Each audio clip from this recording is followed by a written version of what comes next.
Happy holidays, Brief Nerds. This is Rad Ryan here with the Brief Nerdy podcast. Joining me once again is my good friend and co-host Trent. Hello. And our other not super special guest anymore, now a permanent cast member and also good friend and co-host TJ. Hi. Hi. Hi. Hello. How are you guys this holidays? Good, but they're over now. Well, They're- the good ones Yeah. are over. Yeah, I started coming down with a cold on Thursday, so that's my weekend was a little bit marred by that. But Fun. I yeah. want you guys to talk about New Year's Eve as my Christmas. Why? Not really. Like, okay. Yeah. No, but Christmas is a family holiday and New Year's Eve is a party holiday. Yeah. No, not really. I'm not a big partier. You're such a party animal. I know. Well, I had 21 drinks at the company holiday party, though. Yeah. So, does that count? 21 Dasanis. I don't know. It's Utah public bar pour. Like, Yeah, it's true. I don't know. Probably 1% alcohol in each one of those. But still, I mean, sheer number alone. You Yeah. really go to the bathroom. I may have gone a couple times. All right, well, we have a special podcast for you. We're going to be skipping our round robin and kind of what we were watching, what we were playing this week. If we have anything like that we want to talk about, we'll probably just push it to next week. But we want just to focus on the year 2017 here as this final podcast here for the year. Apologies for bringing it to you one day late, but I'm sure you understand the reasons why. But I'm more apologizing for the fact we didn't let you know in advance last week, so I'm sorry. But we're going to get to our top stuffs of 2017. Who's already asked? What are you laughing at? To the top stuffs of Top 2017. I think that's our title right there. There you go. Found it. With a Z at the end. Stuffs. Or Trent's or like, with, oh God, kill me. and with one F, like double stuff Oreos. Yep. Fun fact. I quit. I quit. No, I'm just kidding. There's a today I learned on Reddit that's like double stuffs have in fact 1.8 times the amount of stuffing as normal Oreos. So Really? false advertising. Oh, I got to write a letter.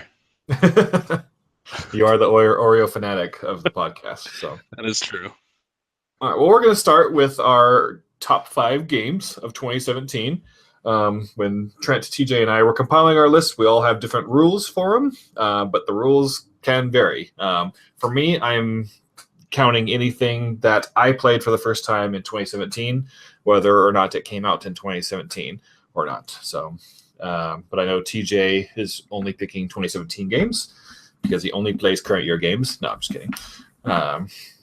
But yeah, so don't comment and be like, "Oh, Ryan, that game you picked." That's my nerd voice right there. Ryan, that game you picked is from 2016, not 2017. Yes, I know, but I played it for the first time this year and I loved it. So, You know what? If you want to comment, comment, because a comment is better than no comment. It's true. Touche, You touche. should comment that voice, and you should also point out that Ryan's regular voice is his nerd voice. fun fact: that voice I did was actually how I sound. I actually make my voice a little bit deeper for the podcast. It takes so much practice for him to sound like this. You have no Yeah. idea. That's like Joey Gladstone on Full House. His real voice was that chipmunk voice. All right. That's fantastic. I still only watch Fuller House. But anyway, on our topic thing. Top stuffs. And so again, this is in no particular order, though we may say like this is my absolute favorite game, something like that. But in no particular order, our top 5 games individually of 2017. Who would like to go first? Are we gonna do one at a time? Yeah, I say go Straight- back and straight forth. off, go around? Unless we share, if someone's already mentioned it, then we could just collectively talk about it and move on. Okay, I'll go first. Okay. I know we've talked about this game to death, so we don't need to talk about it very much here. But I have to say it. My game of the year, Mass I don't Effect have Andromeda. Mass Effect Andromeda. That is correct. This is the only game that I know is my game of the year. The rest of my games are not in order, but Zelda, Breath of the Wild. I was kind of debating, but just the more I thought about it, that game, I put so much time into it this year, and when the first DLC pack came out, I was kind of hesitant to go back into it because it was a little while before I played, or since I played. But then when I went back into it, I was like addicted to it once again, and I was like, man, I almost forgot how amazing this game is. I still haven't started the second half of the DLC, but that game just really made me feel like a kid again. Like when you were younger and had all the time in the world to play video games, and you just get that new game that you're like, wow, this really clicks with me. I don't want to do anything else besides play this. That's how I felt. It just felt like I was really exploring a new world. I don't know. I absolutely love it. I know, Ryan, that you had some gripes with it, which I understand. I wouldn't even argue that. And same with the reverse. Like as I played the game, like I understand why it's winning game of the year through many outlets, including your own personal one. So it's something I completely understand why. And Walter, no ill will for you for choosing it.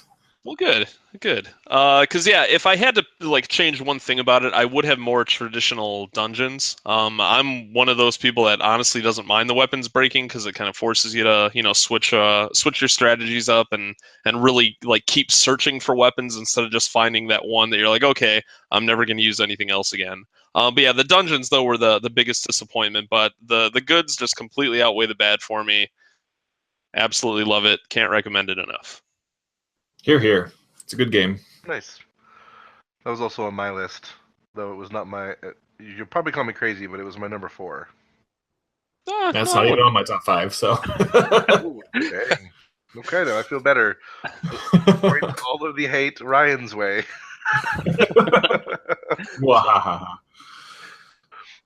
Oh yeah, it was a fantastic game. It was the first Zelda game that I've bought myself since Ocarina of Time, and I loved it.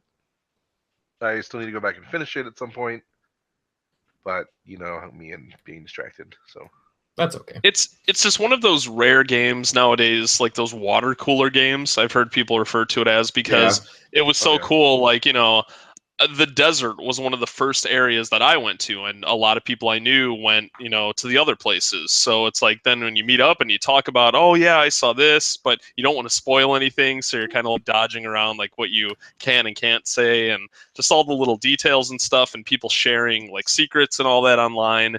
It just, I can't even imagine what it would be like to have this game as a kid and like just be on the playground or be in like the lunchroom just talking with all your friends about it. It would have been the best.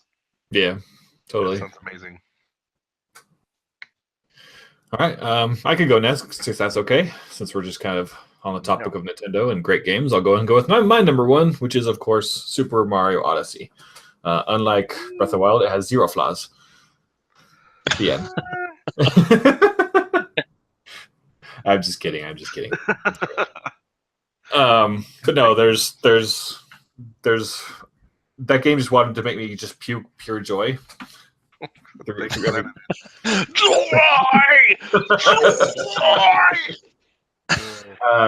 just I don't know. Like I had a big doofy grin on my face nearly the entire time that I played it. So I thought the challenge was perfect for what it needed to be.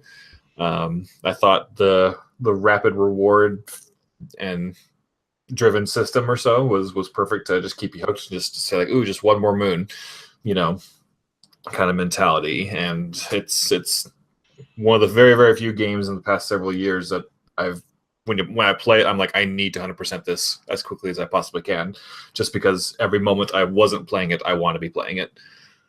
And I really, really hope they announce some DLC at some point. I hope so too. And I have a confession to make. Mario Odyssey did not make my top 5. What? Oh man, we're just going at each other's throats here. Because it's one of those games where I was talking about it like crazy while I was playing it. I loved it, and I beat Bowser, and then I had to go through and do all the extra stuff, like collect all the moons. I did 100% it, but that first 75% of my playtime, I absolutely loved. I thought it was incredible. It like you said, it's one of those games where I was thinking about it when I wasn't playing it. But that last 25% going through and starting to see like the repetitive moons, like every single world had 2 birds flying around that you had to catch. Every world had a few Koopa races in it that you had to do. it started to kind of feel like filler to me, where there's 999 moons in the game, which like 100 some of them you have to buy. So really there's less than that. But there were just a lot of repetitive moons where I'm like, man, if they really just like knocked even half of this out and just had 500 completely unique moons, I think I would have absolutely loved it more, and it would have been one of those games that really stayed with me, and probably a game that I'd find myself replaying a lot over the years. Mm-hmm. But once I was done with it, I just felt almost like exhausted and just relieved. And I'm like, I'm sure I'll go back to this one day, but I can't see myself ever 100%ing it again. Yeah, no, that's fair. Like, there's very few games I go back and play and I 100% again, even games I love. Like, I think I've only 100%ed Zelda Links to the Past and Ocarina of Time once. Mm-hmm. You know, simply just because I just don't feel like going after every gold scatula, you know? Yeah. Well, you know, and that's a good point, because maybe one day, like, it would be fun to play through Mario Odyssey and not worry about collecting everything. Just like, okay, what's the bare minimum that I can get to the end of the game? And That's then, you know, yeah. no stress or anything. Yeah. I still haven't made it yet. And it's one of those things where I'm not saying that Mario Odyssey is not one of the best games of the year, because I absolutely think it is, and I would recommend it to anyone with a Switch. I would even recommend it to people without a Switch and say go buy one so you can play it. But on my list, I was trying to pick games that either had something about them that really, really stuck with me, or something that I felt was just really special about them or different. So that's why it didn't make my list. But I mean, it's definitely one of the best games of the year. Yeah, perfectly fine. I have no qualms with that. So. Oh, God, I thought you were gonna hate me.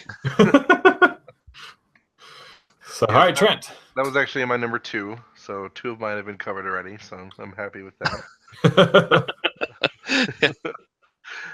So I talked about it a couple weeks ago with when Eric was on, but my number 1 game of the year is XCOM 2's War of the Chosen expansion. Were you triggered when IGN gave the best strategy game to Mario v. Rabbids? I didn't watch the Game Awards, but now that I know that, I'm a little bit pissed off because that's BS. I saw that and I'm like, ooh, Trent's going to be salty. I mean, was it even nominated? Like, did it even fall in their criteria? I don't remember. I'm not Yeah, sure. I don't know. Because if they didn't consider it a full release and we're just comparing new releases, then I'm fine with it. Yeah. But if they were like any kind of, I mean, because it was a huge update, like you could consider it a game unto itself, and the price is pretty close. But yeah, so I mean, and Mario Rabbids is fun. I still need to go back and beat that one too. I seem to have a pattern going with these Switch games, but yeah, no, it was super fun, very strategic, adds just so many new elements to the game. Like I probably didn't experience 40 to 50% of the total content by just the paths that I chose. So it was pretty awesome. Cool. Pretty awesome. Yeah. So that's my number 1 game. I've easily spent the most amount of time on it this year. I'm guessing that a lot of people awarded Mario Rabbids best strategy game just because it came completely out of left field. I don't think anyone was expecting that game to be good, and it's a very accessible, while still challenging, like tactical shooter. And I just think, you know, no one thought that game was going to work, or no one thought that game was going to look as good as it does. So, oh yeah, there's a ton of stuff going for it. I wish that I liked the Rabbids more, and I'll be honest, that's kind of a turnoff for me. mm-hmm. I don't really find them funny, but the gameplay is good enough that I went through as much as I did, and will probably go back to it. So yeah, it was a good game. Yeah, I still haven't finished it yet either, but yeah, I mean, it's not on my top 5, but it's definitely up there. It's not even on mine, even though I thoroughly enjoyed it too. Nice. So TJ, what's next on your list? Okay. Well, let's see. Sticking with Switch, I'm gonna go with Splatoon 2. Nice. I think as far as Switch games go, or maybe just games in general this year, I think I might have just as many hours in that game as I do Zelda, if maybe not more, now that I think about it. I thought the online and everything was great, despite the horrible like chat app that Nintendo released. But just use another service to talk to your friends while you play, and you're fine. But I just thought they did a really good job, especially even more so than Splatoon 1, that also did a good job of just constantly releasing new content, constantly giving you reasons to go back in and check it out and see what's up. They release like at least a new weapon every single week, and they're still releasing new modes, new levels. I played a ton of it over the summer. And then when I finally started, when my playtime started dying down, I started playing other stuff. I didn't play for a while, and then they released a big update where they're like, you know what, we're adding a ton of new weapons, a ton of new gear, all these new stages and everything. It was like all in one big update. I went back to it just to kind of check it out, and then for a couple days, I just found myself only playing that. That was all I was playing. So was this around the time that Mario came out? I believe it was after. I think it was in November. It was last month that they released it. I just remember, I think it was within a couple of days of Mario coming out. I was on playing Mario, and I saw you got. I'm like, oh, cool. And I saw you start playing Splatoon. And I'm like, blasphemy. Oh, then maybe it was. Maybe it was right around that time. But yeah, I don't know. They're still promising free updates and everything for a long time. It's funny when you see games like that get all these free huge updates. Compared to some other games that probably aren't on any of our lists this year. But yeah, I don't know. That game surprised me. I thought it was just going to be more of the same, and I guess for the most part it is. But they fine-tuned everything, gave it a great single-player mode. The online works all the time. It's pretty flawless. So I love it. That's another must-have for Switch, in my opinion. And every time we talk about Splatoon, I keep kicking myself for not playing my copy of Splatoon 1 still. I don't want to get Splatoon 2 until I've played through the single-player campaign, at least a little bit of the multiplayer in Splatoon 1 to see if it's a game I could see myself sinking a lot of time into with the latest version, Yeah. So I have that unopened Wii U copy still sitting on my shelf. So. And your Overwatch copy unused on your desk. At least I installed it. And somehow that made Ryan's top 5 games of the year. I don't know. Just Overwatch is just more intimidating, I guess, because it's such quote unquote pro. But it's so much easier to get into. You just quick play, boom, you're in a game. Yeah. But I gotta learn all the characters and all. Yeah. It's okay. I understand. I want to, and I haven't installed. It's just intimidating, and I'm working up the courage to join. I'll drag you on some night with Becca. It'd be fun. Okay, we can do that. I guess it's my turn now. Moving on to my next game. This is one of my controversial choices. I don't know if it's controversial, but just because it came out last year, not this year. But Shovelknight: Plague of Shadows. I still have not played it, and I have it. Yeah.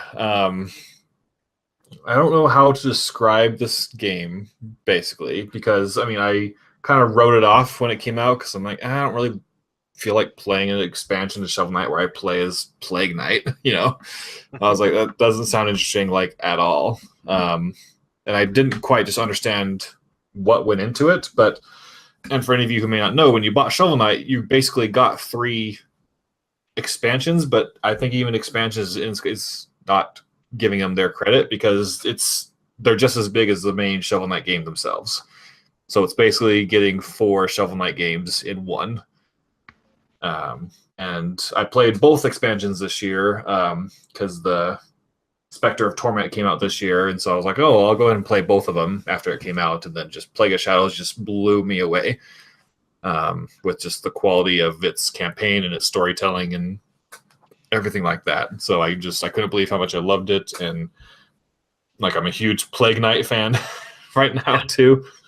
I want to get his amiibo. I haven't been able to find it in store yet, but I probably should just order it online. But yeah, so just kind of out of left field for me. I didn't expect anything from it, but it blew me away with its quality, and especially that I just got it for free for just owning the game. And I'm very, very excited for the final expansion coming out early next year, which is the King Knight one. Yeah, I played through Shovel Knight when it originally came out. I absolutely loved it. And then, I have all the DLC, and I bought it again for Switch because I'm like, okay, that would make a great portable game. Totally. Yeah, but I still have not played through those. That's one of those games I kind of forget about. Even though I really want to play it, I kind of forget, and then it falls way down on my list, and then I'm like, oh, I should really put that up top. And and it falls back down again. So Yeah. one day. Yeah. So good. I mean, I think Shovel Knight was my 2014, 2015 game of the year, whenever it came out. I remember exactly. Do you regret not kickstarting it and getting your like pixeled face in the game? Maybe. I don't know. I've only kickstarted ukuleles, so I'm still wary of them, but I think it's definitely one of the best Kickstarter projects ever. Yeah. It's just quality in 8-bit form. Yeah, it is. I really can't wait to see what that studio does next, too. Definitely. It's cool. All right, Trent. All right. So we already talked about Mario Odyssey. Yep. So I'm going to go to my next pick, which is probably going to be very controversial to be in the top 5 of the year, but I'm going with Mass Effect Andromeda. The nerve. I know, right? My gosh. A lot of talk about it Last lately. Jedi is your favorite movie too. Huh? I said I bet Last Jedi is your favorite movie too, but I'm just kidding. It's not actually, but we'll get there. I don't know, like I went back and thought about it the other day because my friend Ben is playing through it right now, and he's been telling me stuff that he's been doing as he goes through it. It brought back a lot of like the good, positive memories from it. And I went back to look at Origin. You know, I poured 85 hours into mostly just the single player, and it was there was never a point where like I'm done with this game. I'm never playing it again. I hate it. And there were some slow times for sure, but overall, I think it's not nearly what I hoped it would be, but it was still a really solid, shooter RPG that I had a lot of fun with. Well, I'm glad That's all that when you matters. think of it. And, I still kind of think of it more positively than negatively like you. Yeah. But I think I just unfortunately just kind of blame it for, behind the scenes negative things that have happened since then, Yeah. Like I just get mad that, they really strongly hinted at future DLC, and then, EA would, because of the reception and poor sales, were like, and we're just scrapping Mass Effect forever. Yeah. Or not forever, but And this is a whole longer topic at some point. Yeah. But I blame EA and I blame the studio that effed it up in the first place, and the vitriolic fan reaction that went a little overboard, in my opinion. definitely. But all that stuff aside, if you haven't tried it and you see it on sale, you should get it and just give it a try. It's still really fun. Just imagine it. It's just a mirror universe. It has nothing to do with the original. It's a good game. It's not a great game. It's not a phenomenal game. It's a good game. It's a solid like B minus title, and that's hard to compete in this day and age. But yeah, like I said, get it. Especially considering the shoes I had to fill too. Yeah, for sure. So I don't know if maybe I just overlooked it, but I feel like that game didn't get any huge sales, like even for Black Friday. Did you guys notice any, like in the $20 range or anything? I didn't. No. Because that game came out in what, May? Was it? March. March. Yeah, Okay. super early. So that came out in March, and then you have games like The Evil Within 2 and Wolfenstein 2 that came out in October, and then on Black Friday they're $25 each. And it's like, I know those don't have multiplayer components, so I'm sure a lot of the big sales come from like, that first, second week.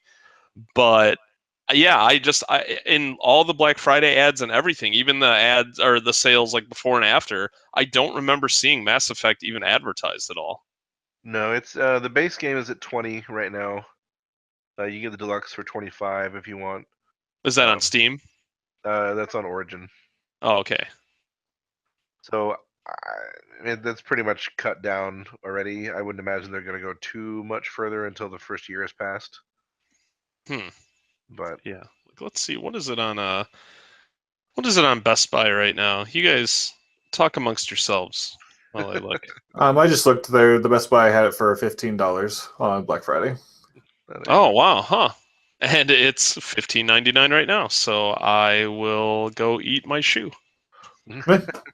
Well, the fact that you weren't aware of it, is a big deal Right. in itself, because who knows how many people weren't aware with it either, and probably may have picked it up when they saw a $15 price tag.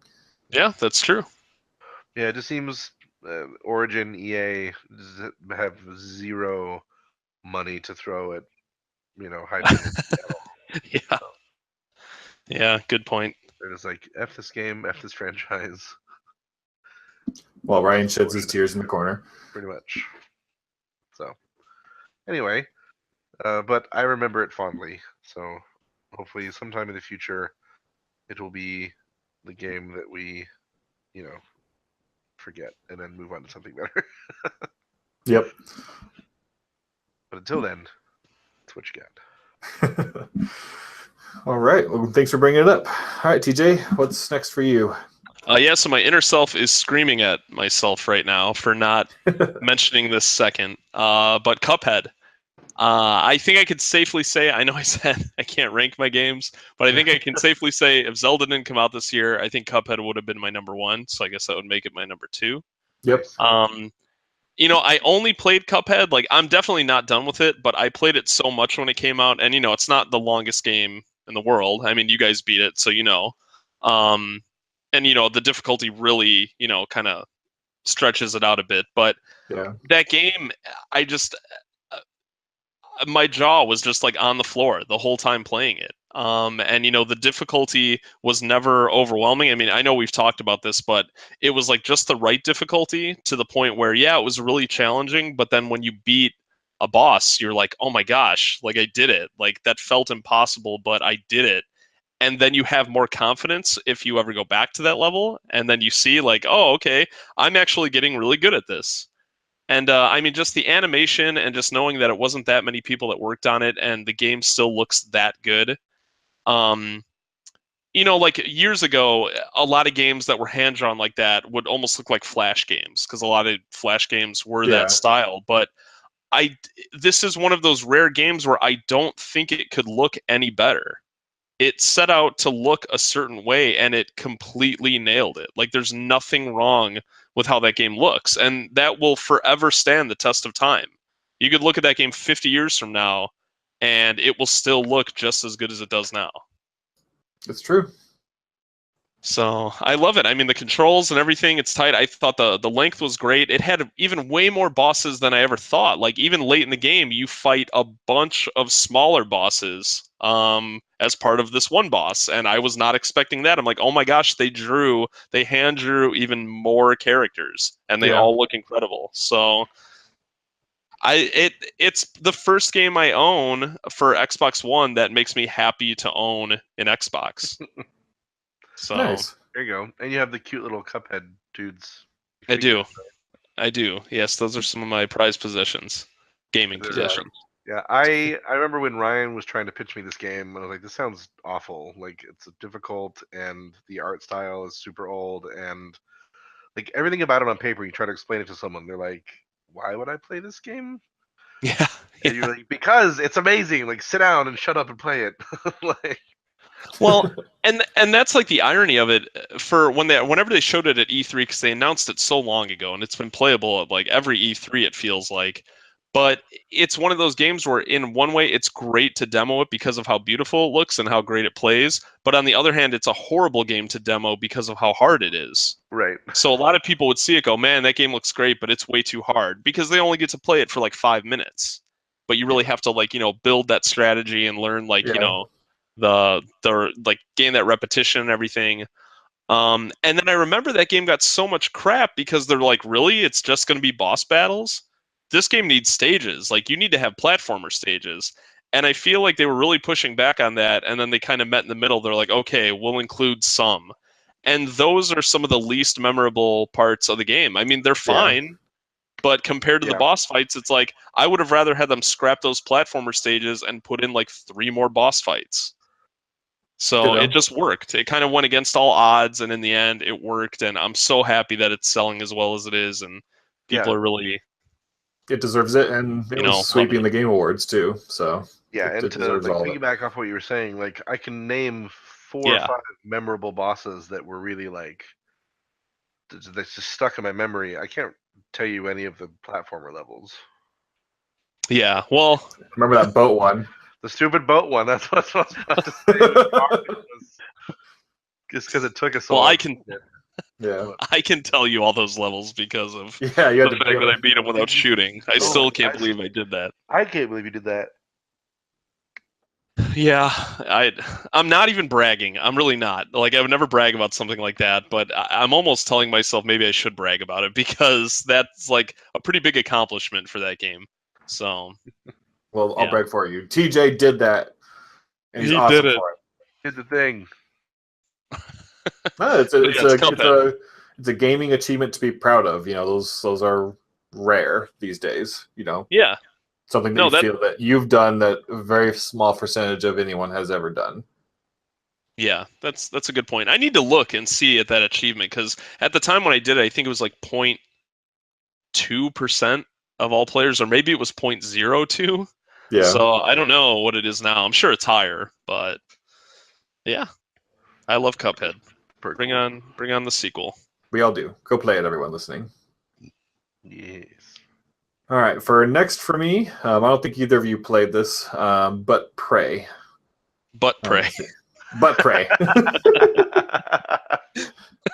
I really enjoyed Prey. I wasn't sure if I would like it or not because it was a quasi reboot of like a 2007 game. What do you know? Do you know what I'm talking about, TJ? Yeah, yeah. I played that 2017 or 2007-ish Prey, and it was a very, very okay game, in my opinion. So when I heard that they were rebooting it, but like not having anything to do with the previous one, basically they're just making a brand new game with the title Prey and stuff like that. I was like, oh, okay. And even some of the reviews when it came out were mediocre, especially since the game was very, very buggy, especially on PC. Like there was several game crashing and save corrupting bugs that I think IGN gave it a 4 out of 10 when it first came out because they literally couldn't finish the game.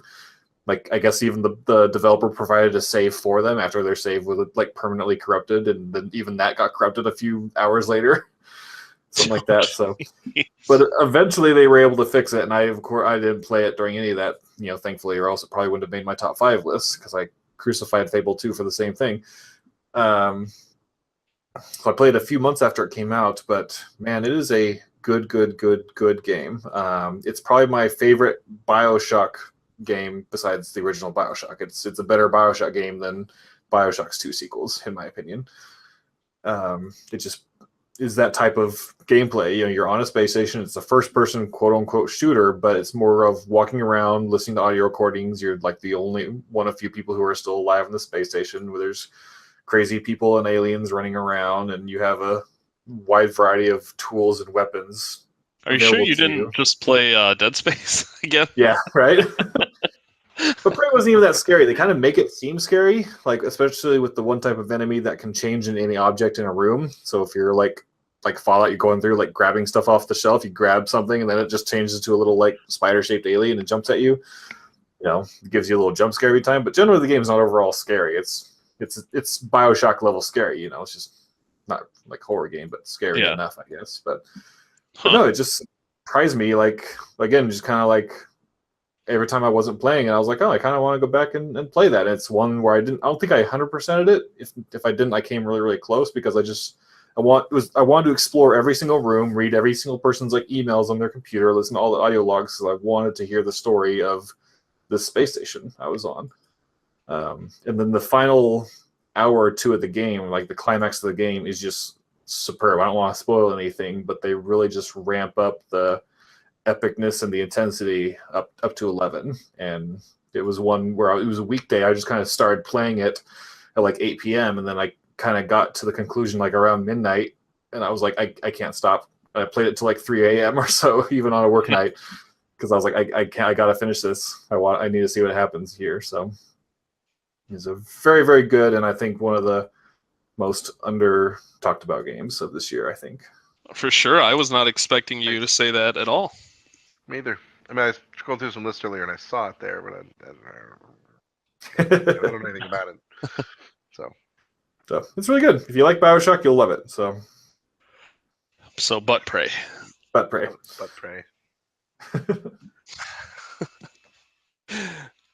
All right, Trent, you got one more, I think?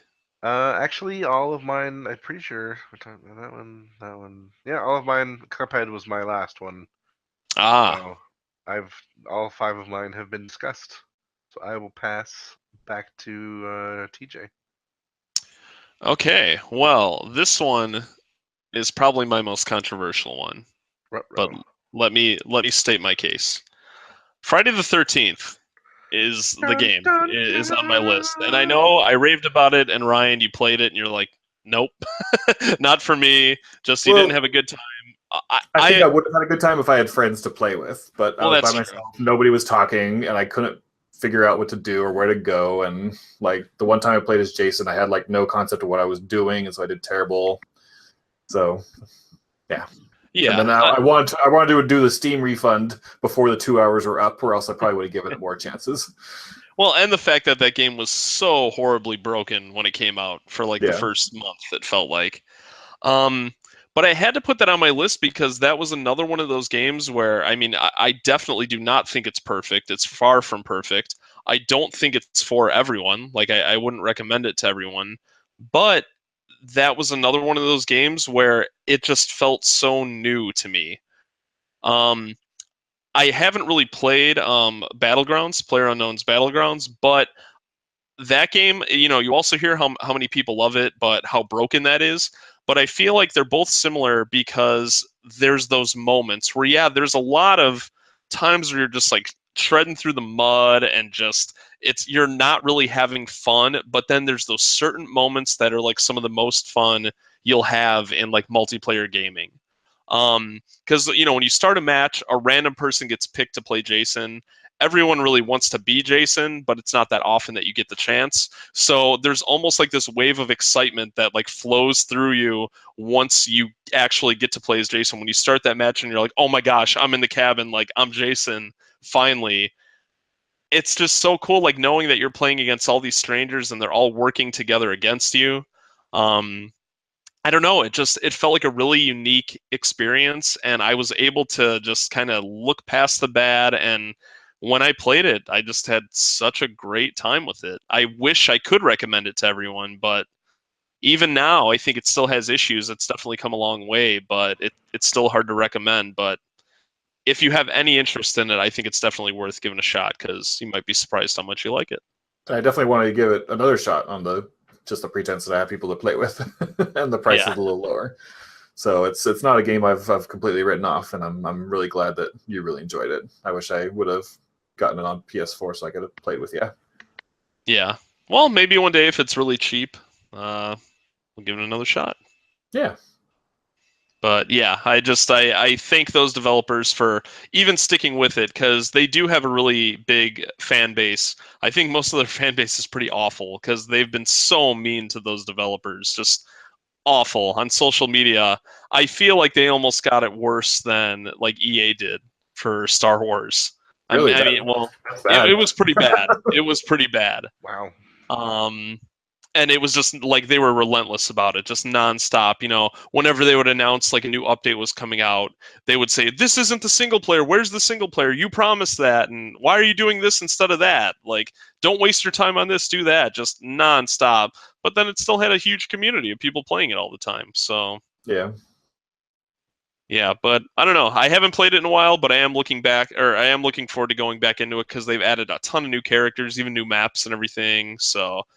I know, Ryan, when you played it, like they recently added maybe a month or two ago, like rain and thunderstorms, and that will randomly happen. Nice. So I can't even imagine how That's fun awesome. that is. So yeah, that sounds way fun. Yes, so Friday the 13th, the game. All right, for me, this is, I guess, not one that's like controversial, but you guys could call me out if it's rule breaking to say this, and if you do, I'll give you a specific example of a game. But I got to just call out my Vive and just VR in general.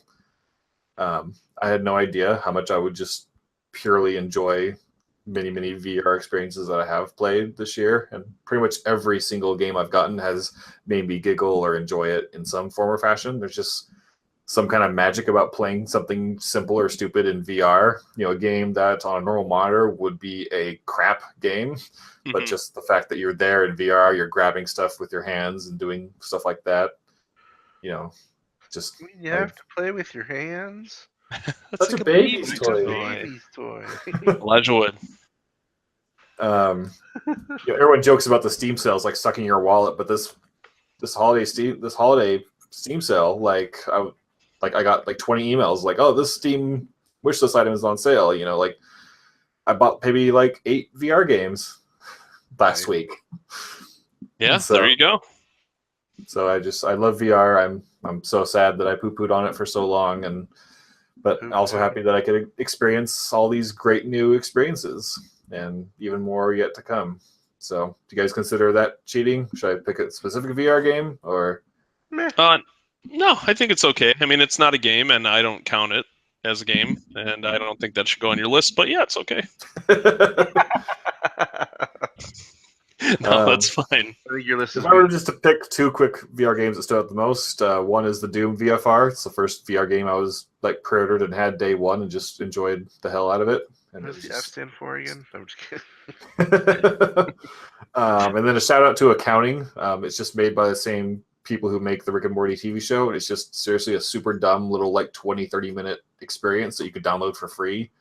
But like I was laughing so hard while I was playing it, and they just play in the world of VR in such fun ways. I just really enjoyed it. Well, not to get slightly off topic, but did you guys see they announced today that Star Trek Bridge Crew can now be played outside of VR? I did. I heard that the other day, yeah. That's interesting. Basically, the community is split, or not really split, but they have 2 different opinions on it. One being they're like, great, like the game is pretty much dead in VR unless you play with friends, so having more players would be great. The other one being kind of what I mentioned before. It's kind of a very, very mundane experience to play in a 2-dimensional monitor, Yeah. Whereas being on the bridge in VR makes it 10 times better. So, they said, like a 8.5 out of 10 game in VR would be like a 6 out of 10 as far as Star Trek is concerned. Yeah, I'll probably, since I'm planning on getting a VR sometime this year anyway, I'll probably wait until I get it so I can experience it the way the original creators meant for it to be. Yeah. And like just being on the Starship Bridge is going to be like, I'm going to nerd out so hard. Like I bought it months ago, but I still haven't played it because I'm waiting for a small group of friends to play it with. So sometime soon. Yeah, no worries. Maybe tax return. If I get a tax return, we'll see. Yeah. All right, TJ, do you have one left? Yes. I was really debating between these 2. Sonic Mania almost made my list. I've talked about that on the show. That's one of those games where, you either love Sonic or you don't. If you don't, you're not going to love this. If you do, you'll probably love it. Oh, that whistling. Sorry. That's okay. But yeah, that did not make my my top 5, but it was very close. And this one might be kind of controversial because I haven't finished it yet because it just recently came out. But The End is Nigh. Every time I play it, I love it. I find myself saying, you know what, I'm just going to play through a couple levels, maybe a world, and then I just get sucked in, and I'm like, okay, one more. And then I get to a stage where it's really tough, and I'm like, I don't know if I could do this right now. And I'm like, okay, well, let me just try once more. And then I get a little further. And I'm like, okay, well, maybe one more time. And then I get a little further. So it's bringing me back to the days of Super Meat Boy. And that was one of those games where that year when that came out, I'm like, oh my gosh, this is a game I've always wanted, and I didn't realize I always wanted it. So it's bringing back those feelings. Okay, so I have a question for you, TJ.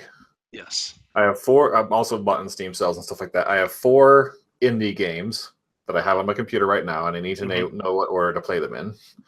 You've played some, but not all of them, so you might be biased, but that's okay. I have Tacoma, What Remains of Edith Finch, The End is Nigh, and The Sexy Brutale. Okay, I've only played 2 of those, but I can say right off the bat, play What Remains of Edith Finch because it's only like an hour and a half to 2 hours. Okay. That have you heard was of also Sexy Brutale or Tacoma? I've heard of them both, but I have not. I don't know enough about them to really say. And I'm telling you, End is Nigh is one of those games where you can easily jump in and out of it. Like you can play a couple worlds, and then play other stuff. Like it's not. I guess maybe in the later levels. Well, I mean, you're learning new abilities, but you still have the same controls and everything throughout the whole game. So it's not like you'd forget how to play if you like walk away from it for a while. So it is one of those good filler games where you don't want to play one of the big games you're trying to get through. You want to play something different in between. So that one, I think you can kind of sprinkle throughout the other ones. Well, I'll probably will have played them both before the next podcast because I have a whole week off from here until the next podcast, and I pretty much plan to just play those 4 indie games. I think you should play them in reverse alphabetical order. Okay. There you go.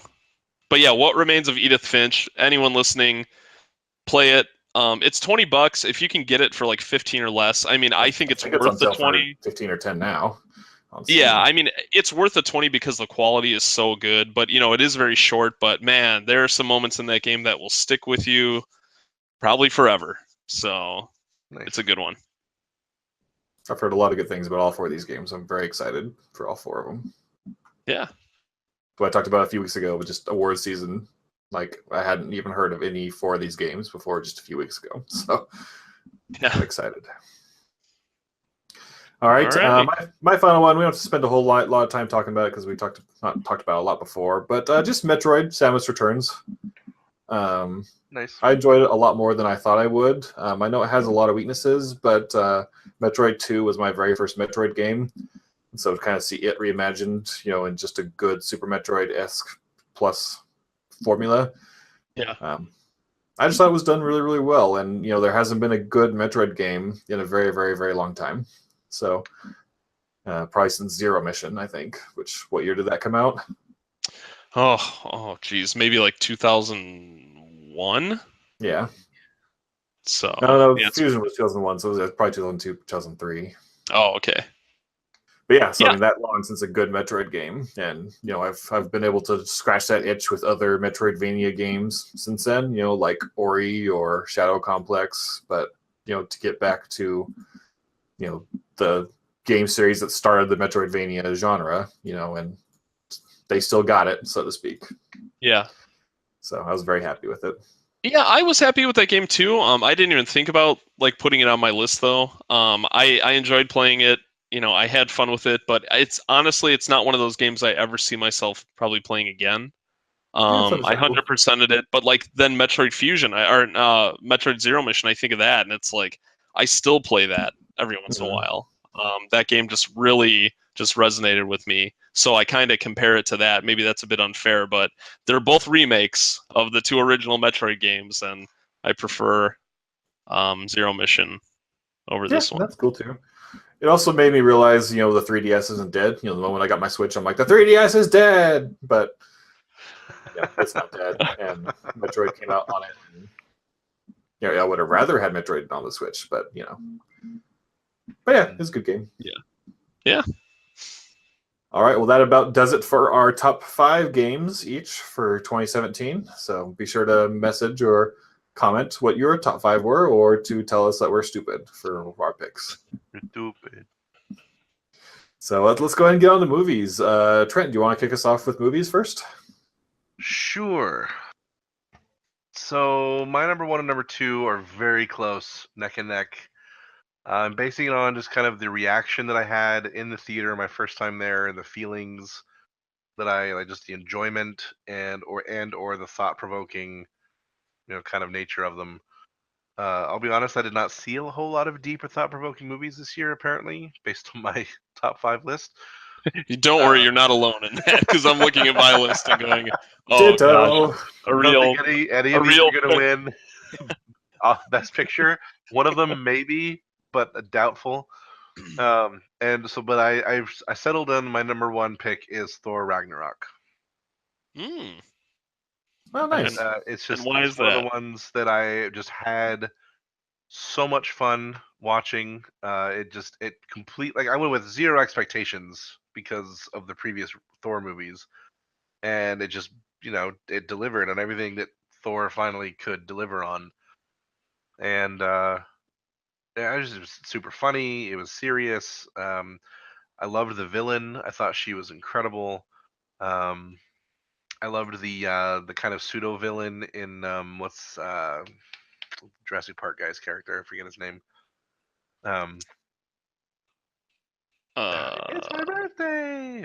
Oh, Jeff Goldblum. Yes, his character. I loved that whole thing. It was just a super fun movie.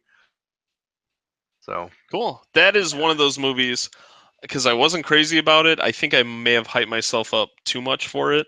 But that is one of those movies I really hope when I see it again, when it comes out on video, I really hope I have a totally different appreciation for it. nice. So, There's probably some recency bias in it too, because it's very similar to how much I enjoyed Guardians of the Galaxy. mhm. And I just realized that that's not on my list, but it totally should be. So now I'm kind of freaking out a little bit. I'll just consider those two the same movie because they're very similar in style. This is on the internet. It's permanent. I know I'm cheating, but there Well, you if go. you don't mind, I'll go ahead and go next and say that Guardians of the Galaxy was my number one pick. Woo, there we go. Yeah, it's one I had to see 2 or 3 times in theaters, and I think I mentioned it to you guys when we had our spoiler cast for it, that it might be my favorite Marvel movie. Nice. Yeah. I think that's a controversial opinion because generally it seems the internet thinks it's very meh in general. So I'm just like, I really liked it, guys. But No, I like it a lot. Yeah, so I mean, it hit the perfect trifecta for me. You know, it had a good story, it had good action, and it hit the feels several times. Yeah. And so it was one of those movies that while it was happening, and I didn't want the movie to end, as I knew it was kind of wrapping up. It's one of those movies where I'm like, no, I don't want you to end. I love you too much, movie. You know, No movie, end. so And some of the best opening credits ever. Yep. Yeah, that was pretty great. So yeah, Guardians of the Galaxy 2, really, really good movie. The funny thing about that, those opening credits, where they're fighting that monster and Baby Groot's dancing, Lego Marvel Superheroes 2 just released their first batch of DLC for their season pass, and you play that scene. So it plays Blue Sky, and you're playing as the Guardians actually fighting that monster, and all Baby Groot does is just dance around the whole time. Awesome. That's If amazing. you switch to him, all you could do is dance. So yeah, it's pretty neat. That sounds like I was fun. not expecting that. Yeah, that sounds super fun. Cool. All right, TJ, go for it.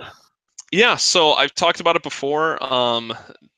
This is just one of those movies where, I said before, I feel like it was made specifically for me, but the Lego Batman movie, I loved it so much. It's weird because it doesn't feel like it came out this year, and that might be because it was February, so it was early. Yeah, February.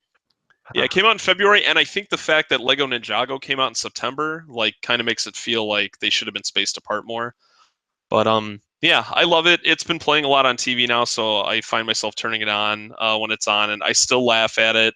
I think that animation, kind of like what I was saying about Cuphead, where that animation's never going to look bad. And yeah, I love it. I mean, I don't even know what else to say about it. So, Lego Batman the movie, Yeah, or the it's a Lego fun Batman movie. So yeah. All right, Trent. Next up. So the contender of apparently 3 for my favorite movie of the year is Wonder Woman. I thought as much. It's also on my list.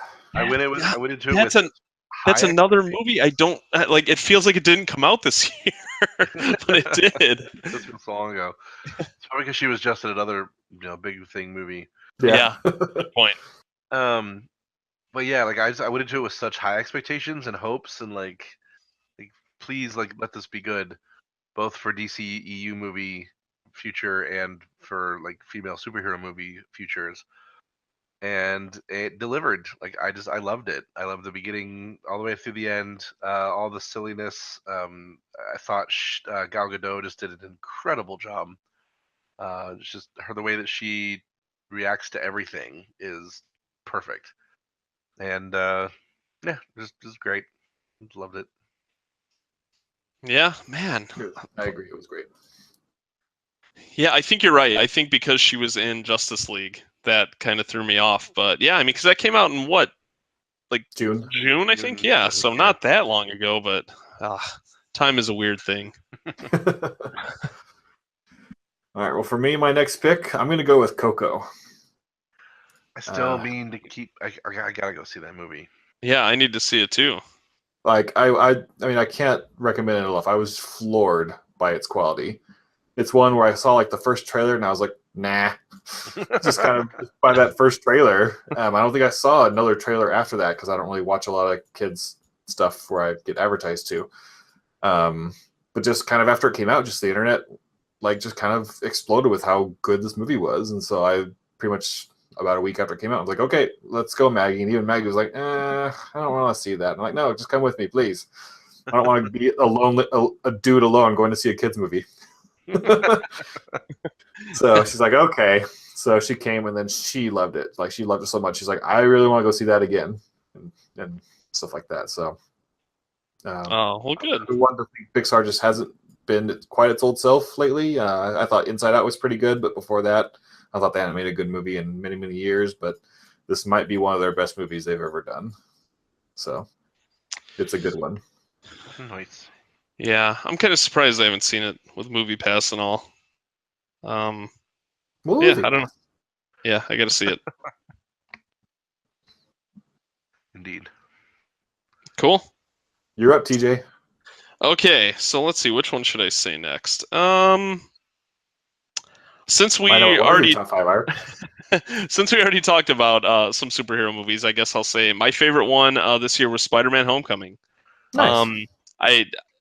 I'm so happy that they made that movie. Just comparing it to like the other Spider-Man movies, especially the Amazing Spider-Man, you almost felt like they wouldn't be able to do it. Like get Spider-Man, back on his feet again, and they did. I just think his inclusion in the Marvel Cinematic Universe is just much needed. It's a breath of fresh air. I didn't feel like the universe was growing stale, but it's just nice to have a younger superhero in it that isn't like an idiot or isn't like a really young kid. They nailed the whole feel of high school. Had some really funny jokes in it, but it also had some really intense parts. I mean, that part like we talked about with Vulture and Peter in the car when he's taking them to prom, that's still like, oh my gosh, this is really intense. But yeah, I don't know. I saw it in the theater, I loved it, and then when I watched it when it came out again, I loved it even more. I think that's one of my favorite Marvel movies, possibly my favorite. I don't know. Haven't really thought about it too much, but it's definitely up there. So I debated it on there. It was close for me. It was I also thought it was really good. Cool. Very nice. What about you, Trent? What's a movie you like? So that's TJ's actual voice. So, come on, TJ, get it together. Oh no, it's on the internet. It's permanent. He's tired. It takes so much effort to sound. Yeah, as good as he does. So here, number 3 is my entry for Star Wars Episode 8. I've seen it twice. I know that I like it a lot more than both of you do. That's okay. And it is. Yeah, it is totally okay. And so yeah, I mean it definitely was saved for me, but we talked about this already a number of times on the second viewing. There's still plenty of flaws with it. I'm assuming my position on it will go up and down the more time goes by and the more I see it. But that's happened for me with a lot of other Star Wars movies too. So I just enjoy that it exists. Glad that it's not awful, and can't wait to see what comes next. Nice. Well, yeah, I saw it twice. I don't know. I probably won't go see it again, but I mean, I'll definitely get it when it comes out. Maybe watching it at home will make me feel differently about it. Yeah, I told myself I'll buy all the Blu-rays to the 9 quote-unquote Skywalker saga, but I don't know if I want to. So maybe I'll just wait for like a 4K Blu-ray release of like the whole collection, then just get that. Yeah. There you go. You know what'll happen. Yeah. Oh yeah. So, of course, the quote-unquote whole collection will change, unless you mean just the 9 episodes. Just the 9 right now. I mean, I'll get maybe individually like just 4K releases of Rogue One or something like that, but I'm just waiting for that Solo 4K. I don't even need to see it. I just want to own it. I want to own that disc. I have a game plan for this movie. just need to pretend going in that it's the Chewie movie, and I'll be happy. Everything else is fine. I think wish I'll do it that, was but just Chewie. do the opposite. It's the Lando movie because I really love Donald Glover. There you go. Just go into pretending it's about Lando. Lando, a Star Wars story. He's not a system; he's a person. A Star Wars story.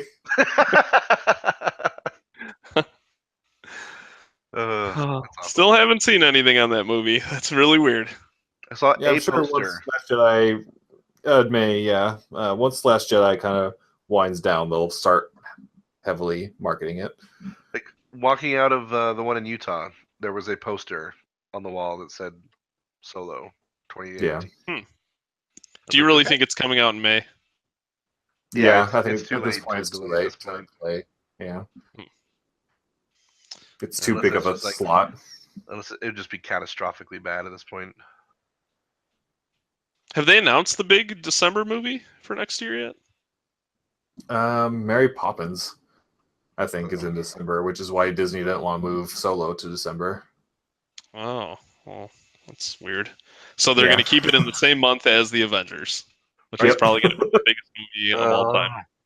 So dumb. I don't understand. I don't understand. Star Wars could easily beat Mary Poppins. Maybe that's what they're worried about. Like, I don't know. Yeah, they don't want. Yeah, Mary Poppins is a core Disney thing. Like, Mary Poppins isn't Christmas, right? No, Yeah, Just move it to November. Have it be your Thanksgiving movie. that would be a lot of people are saying that Solo should move to August because there's like nothing in August right now.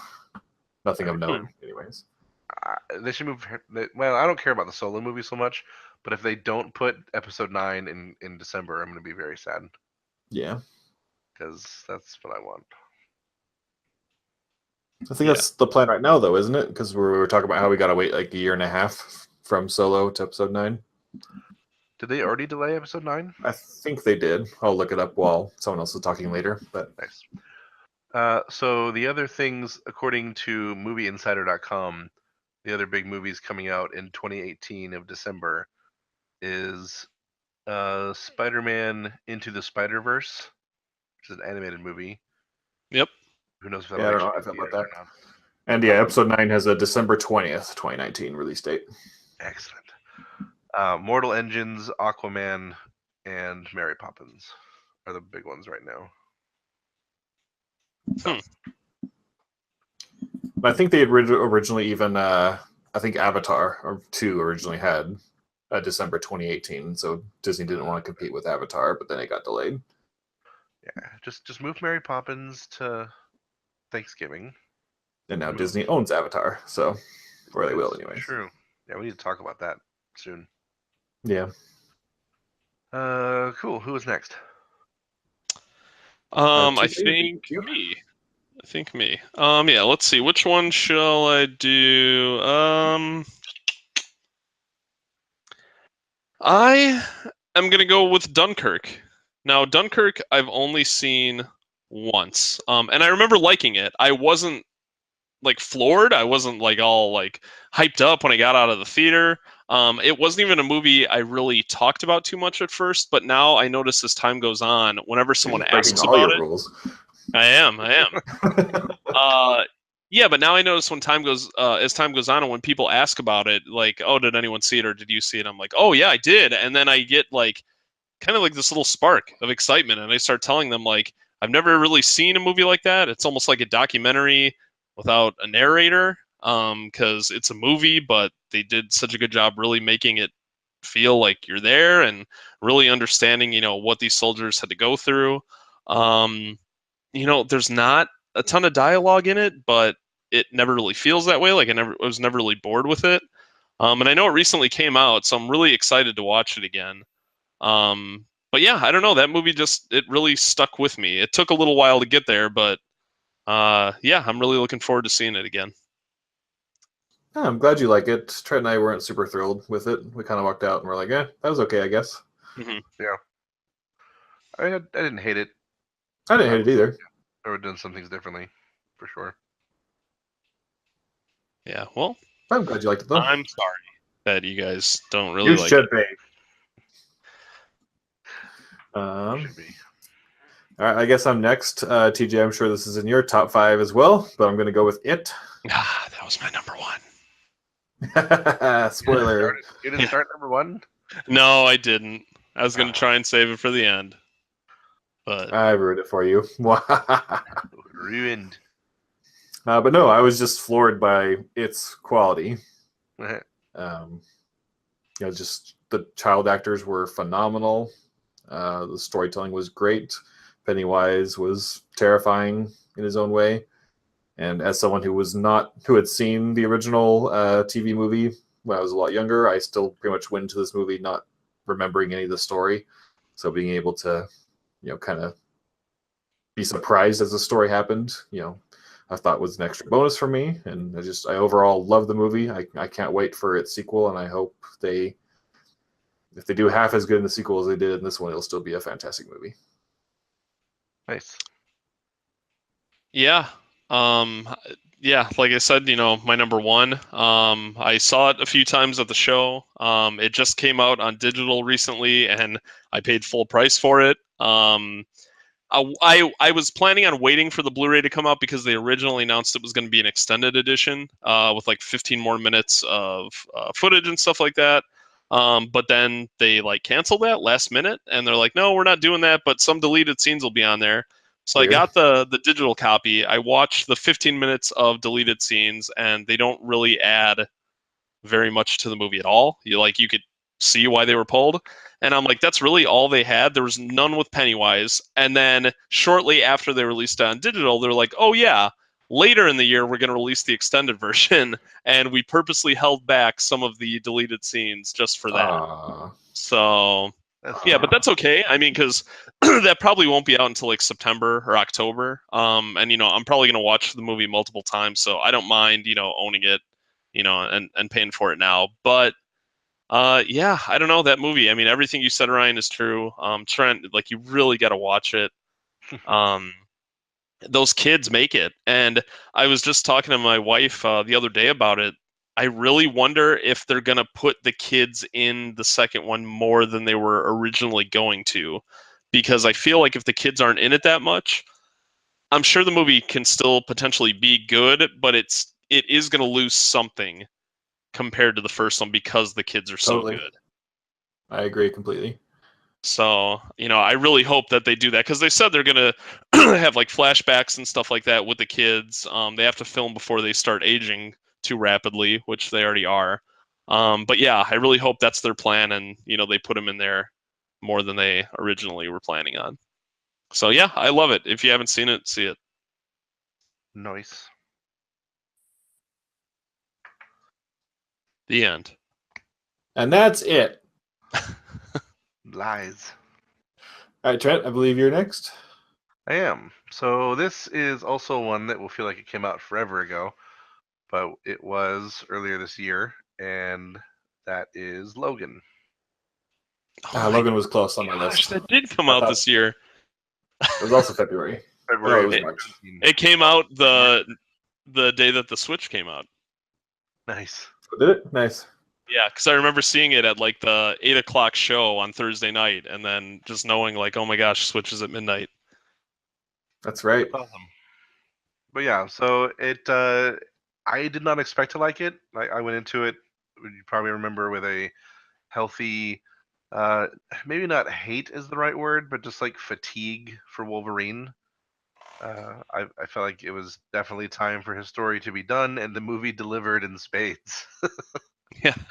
And it's such a good movie. I love that superhero movies and TV shows are starting to blend other genres into themselves, and this very much was classic Western meets X-Men. Mm-hmm. And I loved that. We're starting to see some other things with the New Mutants that are doing kind of a horror twist. I don't know if that's gonna be good, but I love seeing these different takes that superhero stuff is taking. Yeah. They're okay, superhero is becoming its own meta genre. Let's explore some little genres underneath. Yeah. So yeah, it's a fantastic movie. Well, just like we talked about with child actors, I don't know that little girl's name, but I mean, she is incredible in that movie. Yeah, she's really good. It's Daphne Keane. Daphne Keane, that's right. 'Cause she doesn't talk for most of the movie, and then once she starts talking, like in Spanish, her voice is adorable, but she's still terrifying. So yeah, just perfect mix. Kid's great. Yeah, I loved like how much she channeled like kind of Wolverine's character a little bit, but was different, all the same. It was good. Yeah, And good it was choice. a lot sadder. Like they really committed to it. Like I didn't think they would go all the way that they did with it with both Xavier and Wolverine's fate. And it was bold and sad and fantastic. So Yeah. I thought Xavier died in X-Men 3, guys. yeah, No, it but doesn't. he came back a couple times. I know, I'm just kidding. Spoiler. Yeah, I agree. It was a fantastic movie. It was really, really close on my list, and I thought about it a lot, but Nice. just barely didn't make the cut for me. But I'm still. I wish that with the Disney buyout that X-Men would go out on that note, but it sounds like the Dark Phoenix movie is still, with Sansa Stark is still going to happen. Yeah, I think they're too far in.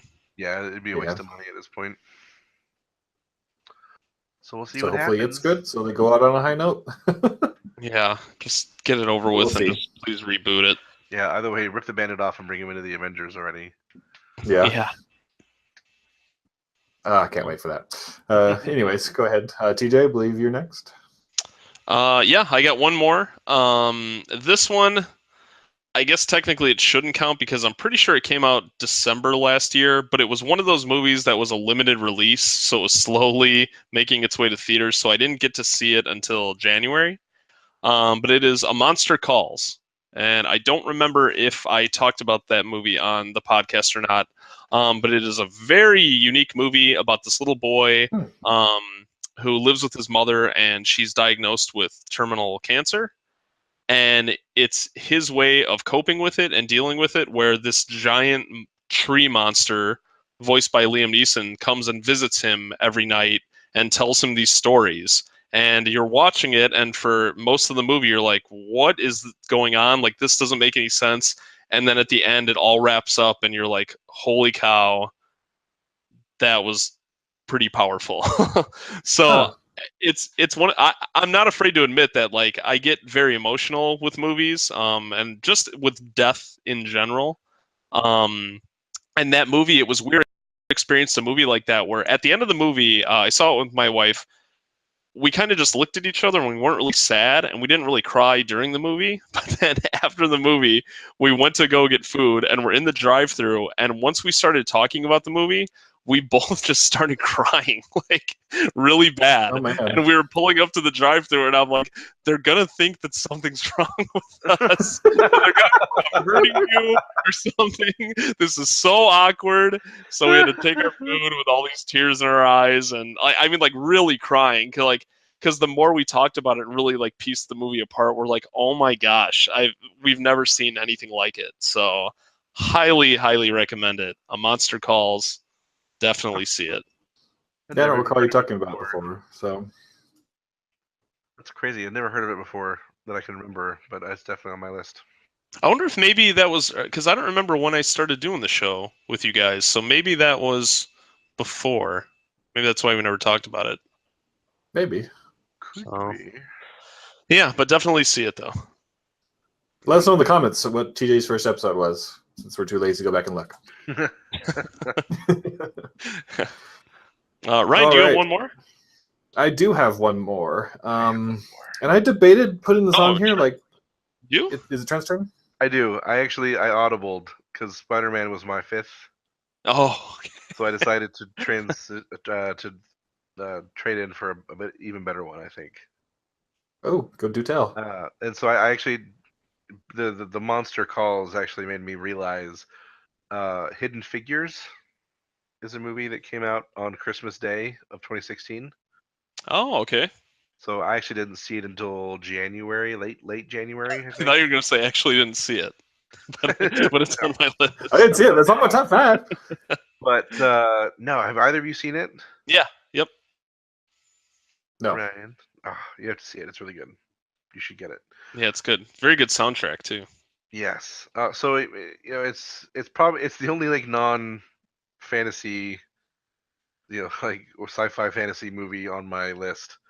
And it should have actually probably been higher if I'd been comparing it to some of the others because it is just phenomenal. It's great American history. It's great like justice for these women who've gone ignored for so long.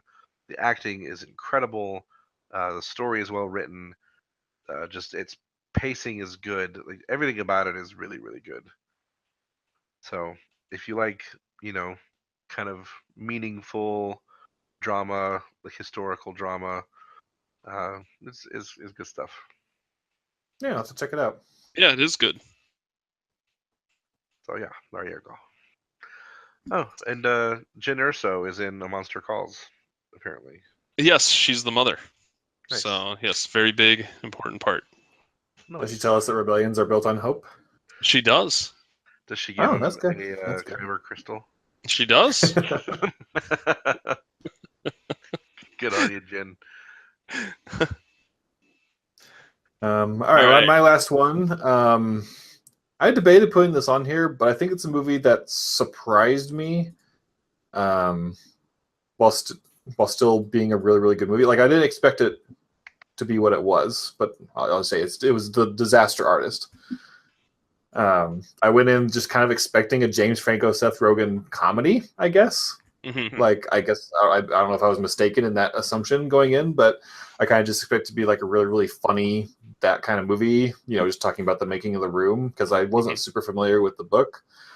But what I ended up got was just a really, really good character story about Tommy Wiseau, and there's a lot of good comedy in there, but a lot of good character drama about, just a unique man, trying to live out his lifelong dream, and the darkness that came from that, and the struggle that came from that, and the friendships that came from that. So it ended up being better than I thought in a lot of ways, but just not. I didn't know that's what I wanted when I went in, but ended up really loving it when I came out. I ended up seeing it twice, because Movie Pass, but B, just because I ended up enjoying it so much. Nice. Yeah, I feel like a lot of people going into that were just expecting like, oh, they're going to recreate most of The Room and then, just see some of the behind the scenes. But really The Room, I mean, what percentage would you say of that movie is The Room? Maybe like 10, 30, 15. Oh, yeah, I was going to say maybe like 25, 30%. If it's like the stuff for like the making of and stuff like that, yeah. Yeah, but no, you're right. It's about just Tommy and Greg and their friendship, how they met, and how they got to where they are now, and just what The Room has become. And yeah, it's a really just it's just a nice like feel good story from someone that you wouldn't expect would be able to accomplish anything even close to what he's accomplished. And yeah, did and it. not only is it a feel good story, it's probably one of the few movies, maybe besides Guardians of the Galaxy and Thor, maybe that I probably laughed out loud the most. Yeah. Just during it, Nice. And then even on the second time, I noticed a ton of little things, like the apartment complex that Johnny owns in Los Angeles is called the Ojai. Oh, it is. Yeah. So I noticed that the second time because they show like the name of the place like briefly, like as the establishing shot, before they go into their apartment, and then now it's spelled like OHJAI or something like that. Ojai. Great. So just like fun things like that I noticed. But yeah, it's overall a very enjoyable movie. Not my favorite of the year, but I think definitely deserving of my top 5. Yeah, it almost made my list too. Yeah, really good. Really, it's a standout movie. And yeah, I don't know if you guys heard or anyone listening, but January 10th they're releasing The Room for one night in theaters nationwide. It's not every single theater, but it's a pretty good amount of theaters. So it's like that was Tommy Wiseau's dream, and now it's happening. Like it took a long time, but I mean, he's accomplished so much along the way that it's like, it's just funny. He's finally on Twitter, and he always replies to people, and his big thing is just like, never give up.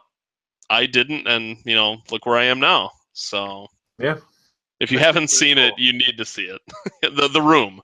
The Room. You can see The Disaster Artist without seeing The Room, but you will appreciate it on a totally different level if you see The Room. definitely. Both those things. Yes. All these things and more. All right. Does that wrap it up for movies? Did I forget anybody else? Have we gone about 3 or 5? No, Yeah. that's it. Okay. Well, we're going to just get to our final part. It's going to be just a lot shorter here, but just a few honorable mentions, whether they be a TV show, a book, or a comic book, or something like that. Let's go ahead and toss those in. Who would like to go first? I will start. No, wait, Okay. I started the movie thing. You start. Okay, I'll start. I forgot something until just now, and I wanted to mention it. I guess I'll just go ahead and say it. My favorite comic ever created is the comic Invincible. It's made by Robert Kirkman, the same guy who writes for Walking Dead. It's his take on a superhero comic. It's technically ending in January next month. There's just one final issue, but I just kind of want to say like the story is kind of wrapping up at this point. Like the last few issues are kind of just like the end of Lord of the Rings: Return of the King, where it's just kind of ending after ending after ending. It's just kind of showing wrapping up all these different storylines, different characters that they've established over the past 25-ish years of this comic series. But I just can't express how much I love the superhero and this story was created around him. And even though I'm sad it's coming to an end, I'm glad it was ended kind of on their terms, and they knew it was ending, and they had a year or two to start wrapping up all the storylines and creating a nice, good ending to the story. Even if you don't really love comics, I still highly recommend reading Invincible, because it's just pure quality and originality in the form of a superhero, unlike anything I've ever read before in my life. So, special shout out to Invincible. I'm gonna miss you, and look forward to many rereads in the future. It's ending on issue like 144, 145. Didn't quite make it to 150, but just short. Do you know how many compendiums there are for that? I think maybe 8-ish. Okay. I'll look a little bit. Yeah, because my buddy John has talked about that series a lot, and yeah, I really do want to check it out. But I guess it'll be good to just wait until they're all out, and maybe they'll do one mega book or something. I know the final compendium comes out in like April or so. Okay. Nice.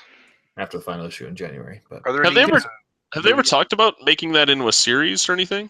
Yeah, that's what I was asked too. There's early plans for a movie right now. Huh. But that's kind of it. It's all in, someone might be making a movie. Well, I don't know much about it. Do you think they could pull that off? Yes and no. I think for a television show, I don't think they would have a budget to really do it well. Mm-hmm. If I just use Walking Dead as an example, it's kind of an obviously super low budget show, and to be able to do some of the things that he does and go to some of the locations that he goes to, I mean, I don't know how low budget it could be for a television show. So I think movie wise, I'd be able to do it more budget wise, but it's a very R-rated comic, so I don't know if they tone it down for PG or try to do a Logan/Deadpool thing and make it R, but who knows if a relatively unknown superhero in the form of an R-rated movie would be profitable at all. Kick-Ass. True. Touché. So I don't know. I hope so. Yeah, well, Kick-Ass is still my favorite superhero movie of all time, so if Invincible could be in that same vein, I would love to see it. I still read the Kick-Ass 3 comic. Yeah, it's all right. That's what I heard. So, yeah, highly recommended.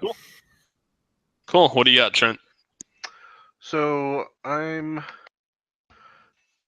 had a couple of different things that I thought about from my honorable mentions. I think the one that really is just the thing that I love the most that nobody's watching still, and even that came down to 2 different shows, but I decided to go with The Expanse. So it's a sci-fi series on the Sci-Fi Network. It just is about to start its 3rd season early this next year. There's two seasons so far, 10 episodes and 13 episodes. It's some of the best television that I have ever seen. And like I'm trying to overhype it a little bit just so that people will watch this dang show. Mike is in it for the 2 of you from Breaking Bad. He has has a small part at the beginning. He doesn't have like a regular part that I know of yet anyway, but characters randomly show up and come back in this movie, or in the show, so who knows. But it's just like I love the way they tell the story. It starts very, very small, focusing on just a few little characters, and then the show like slowly expands around them. You find out more and more about the universe and the solar system and what's going on, the different power plays between the different like power people, and then it's like as the scope stretches out, it almost feels like the tension stretches with it, and so everything just gets more and more intense. It's so good. You have to watch the show. Is I'll that put it on my list. Did you say it's on Netflix or? It's on Sci-Fi. I don't know if it's on any other uh, service or anything yet. I will find out and give an update next week. Cool. But yes, it's to me it's worth buying the season. It's so good. So All right. Just an aside before we move on to the next one. I guess I overestimated. I didn't realize how big the compendiums were, TJ. There will be 3 compendiums for. Oh, okay. 2 are out currently. Each of them have about 48 issues.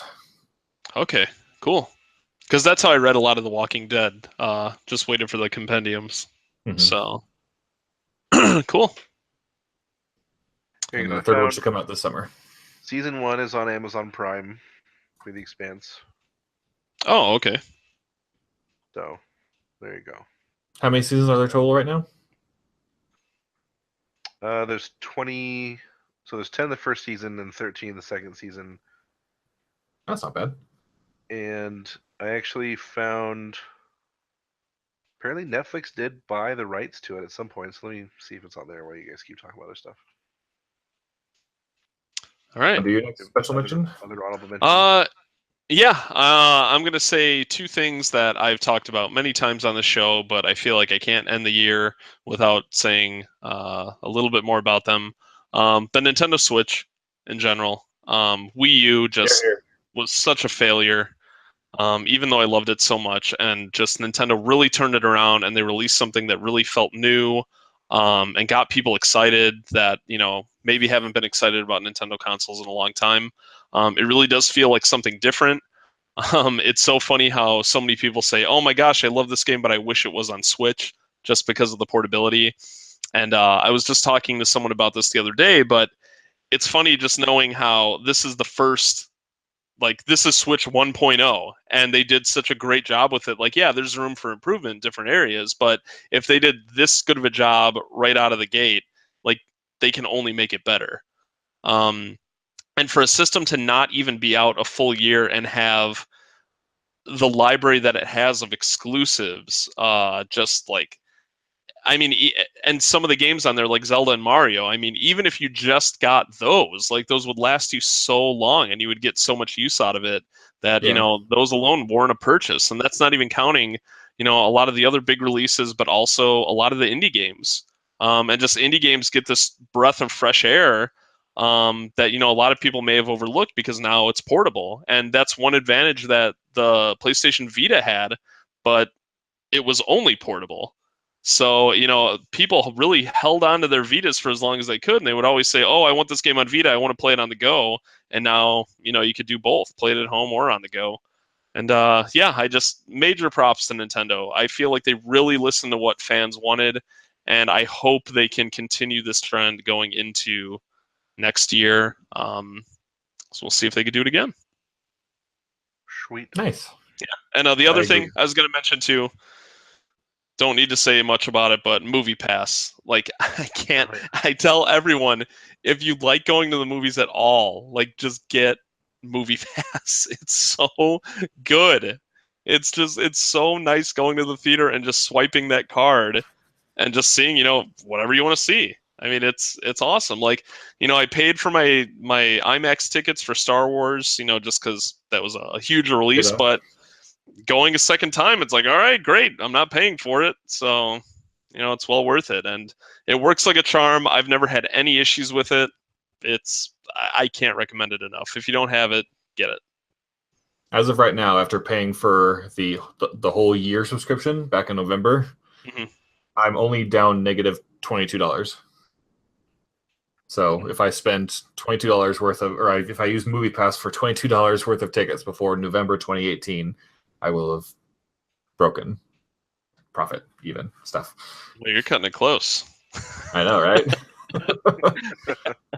So it's definitely been a good investment for myself. And I haven't even I heard they're not really releasing any movies next year. Yeah, so, yeah. Might I have haven't been a even wait. gone out of my way to see movies I wouldn't have seen otherwise. I thought I would do that at first, probably Lego Ninjago movie and Blade Runner and things like that. I don't know if I would have seen without MoviePass, but I didn't end up seeing with MoviePass anyways. Yeah. So I'm really surprised that even at my kind of generally normal movie going habits, it's still going to be extremely profitable for me.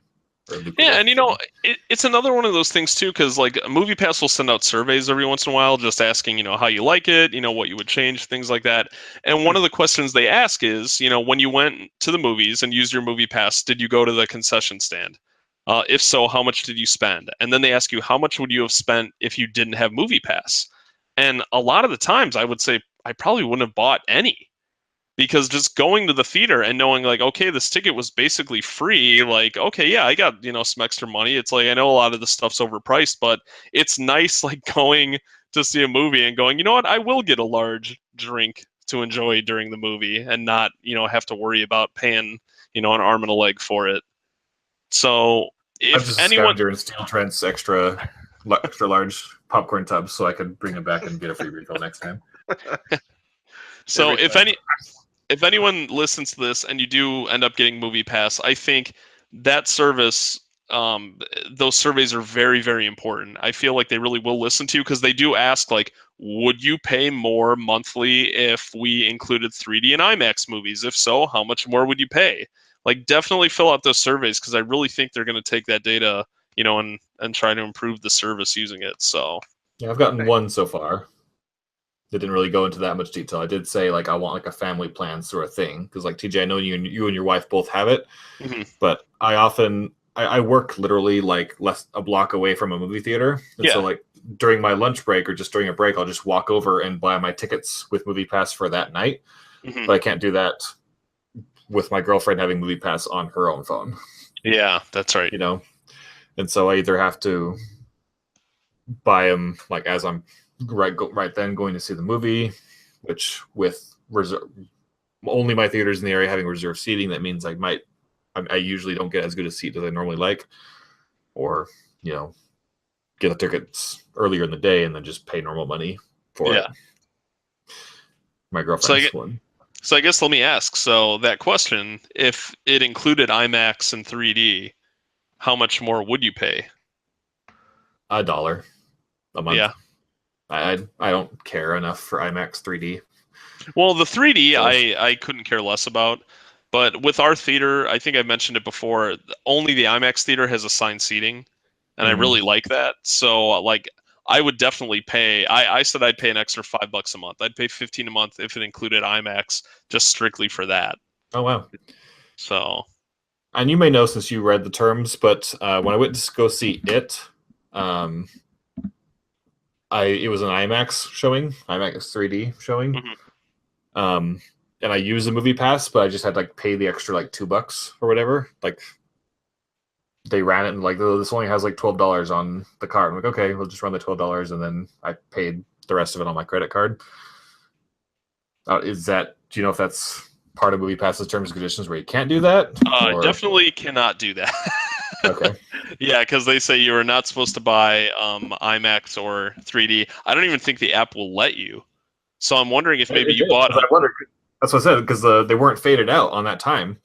And I was that's weird. Okay. So. I mean, I guess it's no fault. If you actually bought an IMAX ticket and then you paid the difference, I guess maybe that was a bug or something. But yeah, I thought you meant you bought a standard ticket and just used that money towards an IMAX ticket. No, I clicked the correct time and everything because I was oh, it's not faded out. Normally it is, or something like that. I don't remember my exact thought, but yeah. Very interesting stuff. Well, all right. Well, do you guys have anything else that you want to add before we end this? I have a couple more honorable mentions. Trent, do you have any more? Nope, I'm all good. Okay, I'll just go really quickly with mine. Shout out to Orville. We mentioned it all the time on the podcast. So we won't go into it more, but Yes. I have a hard time getting into brand new shows during their first seasons because I like to know that they're good and well established before I commit myself to them. Especially network TV shows. Network TV shows I really love are few and far between. I tend to go more towards the Netflix/cable style shows. So the fact that I just absolutely love the Orville makes me really happy. And for books, I pretty much only read Star Wars books. My favorite one this year was Thrawn, the Grad Admiral Thrawn book. It's a really good standalone story, kind of about how Thrawn